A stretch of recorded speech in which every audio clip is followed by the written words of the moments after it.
What's up, guys?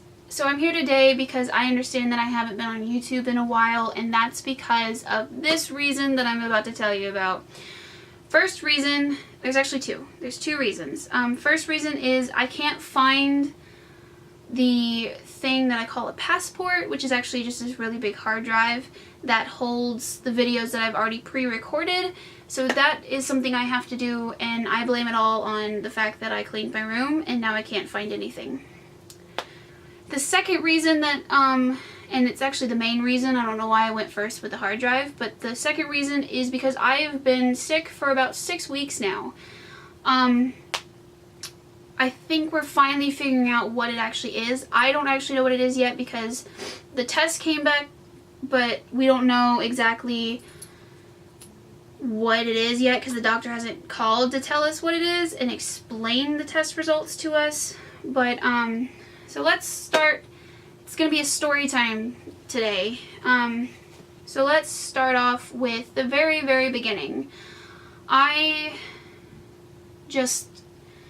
not very good at taking care of myself when I need to, especially when I have plans with friends, because I hate canceling plans. It's like the biggest pet peeve that I have.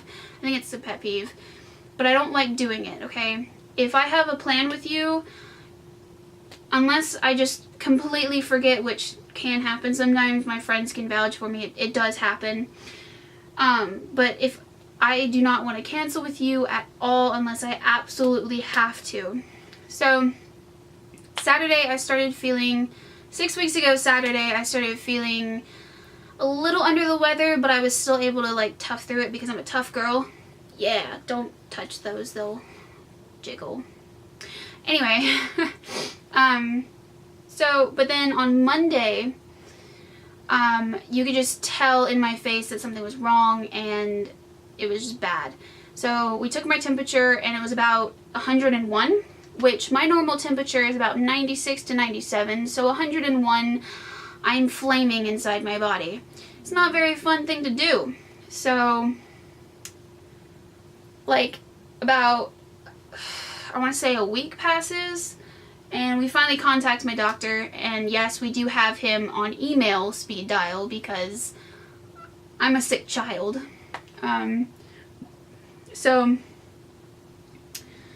He's like, we need to see her immediately. So I go that Thursday into the doctor's office. They're like, what's wrong with you? And I'm like, I have a fever.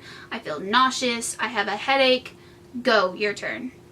And they're like, does anything else hurt? And I'm like, no, my body is perfectly fine. The only thing that are hurting are the things that I told you about, which was my head, nausea, fever. Which by this point, I've had 103 fever. So they're like, what the heck? And I'm like, I don't know. Like, it's like 98 degrees outside, and I'm wearing a hoodie and jeans, and I'm going, and everybody's like wearing tank tops and short shorts going, oh my god, it is so hot. I don't know why, but that was me in the doctor's office, just, Anyway, so they do a strep test, right? And it comes back positive like that. It's just, you're positive for strep. And I'm like, but my throat doesn't hurt. They're like, oh, it's just a new form of strep. You'll fine. Don't go to work tomorrow, which devastated me because I need the money. I'm a broke college student. Need the money. So, so anyway, I'm like, are you sure I can't go to work? And they're like, no, strep is contagious. You must stay home and all this stuff. And I'm like, fine, I get it. Don't want to get other people sick. Got it. So I go to work and I'm still having fevers and the strep is supposedly gone. I'm still having fevers. I'm still headaches. And then Wednesday I decide that I'm going to throw up the enchilada that I tried to eat, which is great because, throw up, yay. No, it sucked. I like threw up all over my mom's floor and I felt bad because I was just sitting there staring at it, not wanting to touch it even though it's my throw up. And so I felt so bad because I texted my mom. I was like, I threw up on your floor, and she was asleep. So she gets up and starts cleaning up my throat, and all the while I'm just following her around. I'm like, I'm so sorry. And she's like, it's fine. And I'm like, no, I'm sorry. I was like, you didn't have to. I was just telling you. And she was like, it's fine. I've done it before. I'm like, Mom. Anyway, so my mom emails my doctor again, like, it's not working. So then they think something else is going on with my body, so they just prescribe me some antibiotics. My doctor does that sometimes because he's seen me enough times to know what's wrong with me just by a description. Great, that's when you know you have the correct doctors, when he knows you fully by just description. So I'm taking these pills now, and it's like my fever's still there. It's still 103. It's not going away. So finally my doctor's like, you need to go see an ear, nose, and throat doctor. So I'm again in a hoodie at the ears, nose, and throat doctor. Have a fever. Feel nauseous because my mom made me eat some wheat thins that I did not want to eat, because throughout this whole entire weeks I have not been wanting to eat anything until now, and my head was killing me. But I took Tylenol, so hopefully that was supposed to like subdue my everything, which it did help, but it still was like So we get into we've waited for like a while now, and we finally get in to see the doctor. He looks at my ears, nose, and throat, and he goes, I don't know why you're here. There's nothing wrong with your ears, nose, or throat. And I'm like, then tell us what to do. Like, don't just say, I don't know why you're here. Give us something to do. So he's like, you need to go to the hospital because you're severely dehydrated. Because prior to the day, I fainted because I apparently wasn't eating enough food and wasn't getting enough water, even though I was drinking water like 24/7. I was drinking gallons and gallons of water because it's all my mouth wanted. And it was actually really funny. The time that I fainted, like my vision went black, my hearing was gone, and I was still focused on trying to get the water that my mouth was wanting. And my mom was like, you need to sit down. And I'm like, no, water. And then I start falling backwards, and my mom's like, Brittany, sit down. And I'm like, no, I want water. And then my vision came back, and I started drinking water. My mom's like, you can't go to work. And I'm like, I need the money. And so we go to the hospital. They decide to run more tests on me, which, by the way, if you ever go to the hospital and they need blood drawn, just go ahead and ask for them to get the lab specialist, because the nurses suck at getting blood out of people's bodies.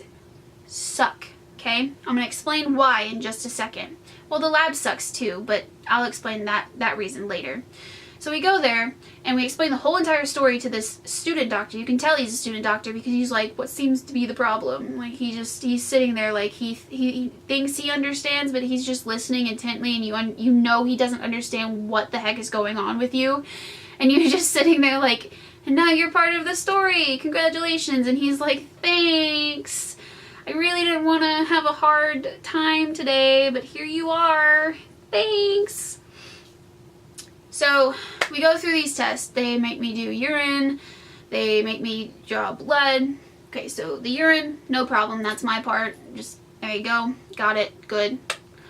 Well, the blood, okay, I already have hard veins to stick, but I know it's not this hard because it's never had to be done like this. The nurses try this part of my arm and this part of my arm, and to no avail, they could not get the blood, which I understand. I'm like, my veins roll, I got it, just go through the hands. Alright. Now, the hands hurt for me. Like, they hurt a bunch because like the little pick and it's just there. And, well, then the nurses still couldn't get the blood. So what they did was they got it close enough to the vein where it was kind of giving blood, and then they took a syringe and started pulling the blood out of my body with the syringe. Okay? That hurts like crap. If you don't believe me, have a nurse do it to you. It hurts. Well, but then when they stuck me here, blood started like going out of my little wound there. They scooped it up with a cup and put it into the little vial thing that they needed. Yeah, that was fun. So they get the blood that they need and take it to the lab along with my urine. And then about an hour or two later, they come back in and say, we're sorry, the lab lost your blood and urine. We're going to have to do it again. And I was like, okay, well, I haven't drank anything, so, sorry. And the nurse was like, oh, that's fine. I kept your urine from before. And I was like, okay, thanks, I guess. I mean, that's kind of weird that you kept my urine, but thanks. They did it. And then when they went to go get my blood, they syringed my hand again. Except for it wasn't this one this time. It was this one. They syringed my hand. Dude, it hurts so bad. I was boo-hooing on the hospital bed, and they had me laying down, and I was just boo-hooing, and they're like, I know it hurts, and I'm like, yeah, let me syringe your face. See how bad that hurts? Because it hurts so much, and you have no idea. No idea. And they kept saying, I think we should go get the lab specialist while they're syringing the blood out of my body. I'm like, well, you're already doing the painfulness, so you might as well finish it. Jesus. So then, after all of this, I start getting my fevers again because the Tylenol starts wearing off. And they start giving me medicine for my fevers and stuff, but I'm still freezing. And they have like those very thin blankets, so I'm like freezing because I have that thin hospital gown on, plus one thin blanket, plus one thin supposed to be hot blanket. Wasn't hot. Plus the jacket, and I'm still cold. Well, then the real doctor comes in, the one that actually understands what's going on, and she starts like touching my body to figure out like if the motions are okay and all this other stuff. Well, she starts taking off my blanket and my jacket, and I understood that part. But the fact is, she said, oh, you have a fever. You don't need these things on. And she takes them off and leaves them off. And I'm over here like, it's cold. Please put it back on. And she was like, no, you have a fever. It's fine. You don't need these sheets and jacket. I'm like, please put it back on. So she leaves, and my mom was like, I'm so sorry, and just like covers me back up. And I'm like, it's so cold. It's so cold. So they come back in after the test results, and they were like, I'm highly anemic. Okay, cool. That I had a small UTI that's done with now because of all the antibiotics that they've fed down my throat. That I was severely dehydrated, so they're going to give me some fluids, which, by the way, their IV putting in skills is horrible as well. You can't see it anymore because it's gone, because I'm recording this video like way after the hospital visit, but there was this giant bruise. Giant. Like, it was like that big probably on my arm because she nicked my vein as she was putting the IV in, and then she was like, oh, it's fine, as it's like bulging out of my arm. And I'm like, are you sure? Like, do you need to do it again? Because I don't think that's right. And she was like, no, it's fine, I got it, we're good. I'm like, okay, if you say so. So they put fluid in me, and then they put like 2 bags of antibiotics in me to try and get everything bacteria-wise flushed out of me. And I'm like, great, thanks. So they're like, we need you to do a follow-up with your doctor tomorrow because we don't understand where your fever is coming from. I'm like, that's the whole point we came here, was to figure out where my fever came from. What are you telling me that you don't know where my fever came from? And then they were like, oh, but we want to take some x-rays just in case, so it's in your chest area. And I'm like, and then they keep asking me if things hurt. And I'm like, how many times do I have to tell you that nothing in my body hurts? I can move, I can dance, I can do whatever I want with my body, but I choose not to because my head hurts, nausea, and fever. And they were just like not listening. And so I go to the x-ray room, and before she even asked any questions, I'm like, I'm not pregnant, I don't smoke, I don't drink, and I don't do drugs. Got it? And she was like, I wasn't gonna ask any of those questions, but thanks for telling me. And I'm like, well, some people do, so I just thought I'd tell you in the beginning. And she was like, thanks. So I stand up, take x-rays, there's nothing there. I could have told you that. And so now they're like, we don't know. So they're like, go back to your doctor tomorrow to get more blood drawn. I'm like, more blood? How much blood are you going to take from me? I'm already highly anemic. I don't need more blood out of my body. So by the time I get to the doctor the next day, I already have bruises all up in my hands, all up in my arms.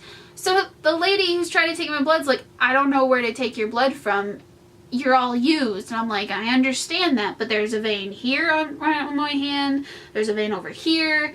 I'm very good at doing veins because I've been doing this since I was like 8 or like lower in age because of my immune system. Great times. So I'm pointing out veins to her and I'm like, just try one. Just use it. I don't care.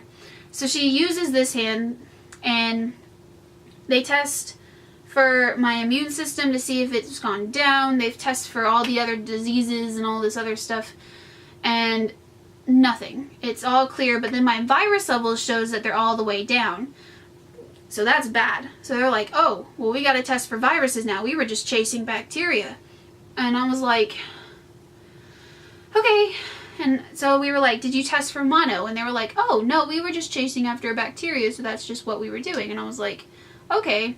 So I have to go back again to get more blood drawn to test for this mono. And so the same nurse looks at me and she's like, I don't know. And I'm like, there's a vein here, just go for it. And she's like, but I don't want to poke you where very close to a bruise. I'm like, you have no other choice. Just poke me in my hand and get it over with. So she does that, and by the time the test results come back, it came back negative. I didn't have mono.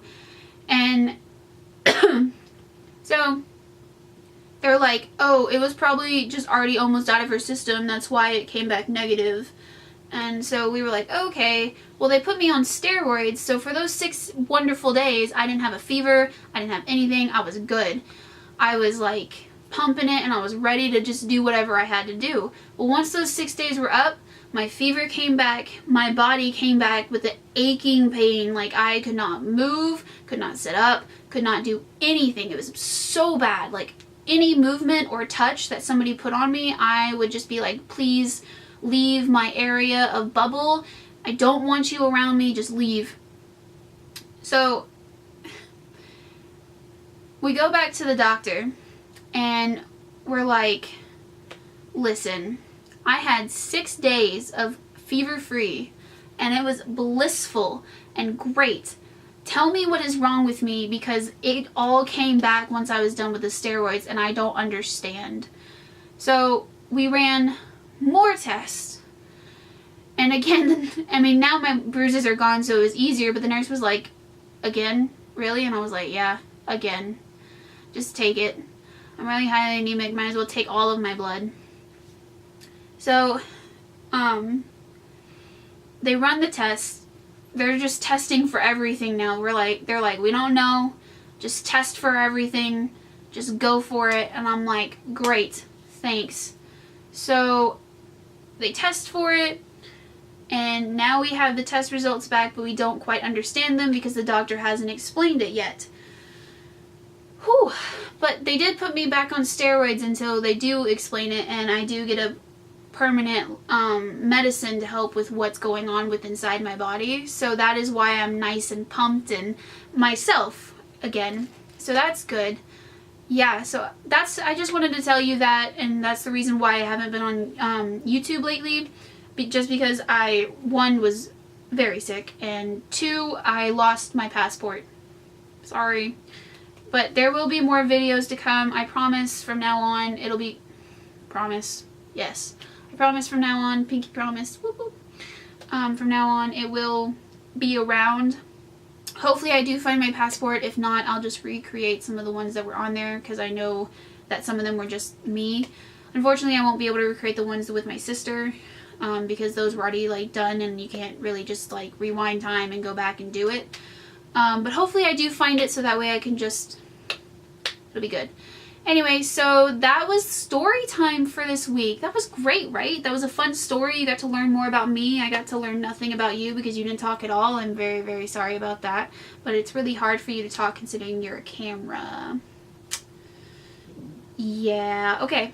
So that is it for this video, and I'm so glad you tuned in to join. And if you like this video, give it a big thumbs up. If you have similar problems like the ones that I've just explained, comment down below and we'll fight it together. Promise.